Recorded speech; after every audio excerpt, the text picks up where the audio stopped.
তাহলে আপনি ওনাকে বলুন আমাকে এক্ষুনি 10 লাখ টাকা দিতে। সরি ম্যাডাম,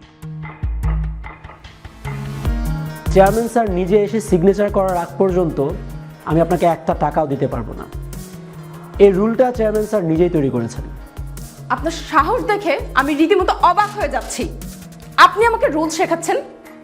আমার ফ্রেন্ডরা নিচে গাড়িতে ওয়েট করছে, আর পাপা আসা পর্যন্ত আমি অপেক্ষা করলে ওদের কাছে আমি ছোট হয়ে যাব। আপনি এক্ষুনি আমাকে 10 লাখ টাকা দেওয়ার ব্যবস্থা করবেন, নয়তো আপনার খবর আছে। আপনি আমার বসের মেয়ে, আপনি চাইলে অনেক কিছুই করতে পারেন, আমাকে অনেক কিছুই বলতে পারেন, কিন্তু আমি নিয়মের বাইরে এক পাও যেতে পারবো না। স্টুপিড! তুমি অফিসের সবার সামনে আমাকে অপমান করছো। তুমি কি জানো তোমাকে আমি এক্ষুনি অফিস থেকে বের করতে পারি? ম্যাম, আমি তো কোনো অপরাধ করিনি, আপনি আমাকে অফিস থেকে বের করে দেবেন কেন? কাউকে বের করে দেওয়ার জন্য তো কোনো একটা রিজন দরকার। আপনি কি রিজন দেখিয়ে আমাকে বের করতে চাচ্ছেন?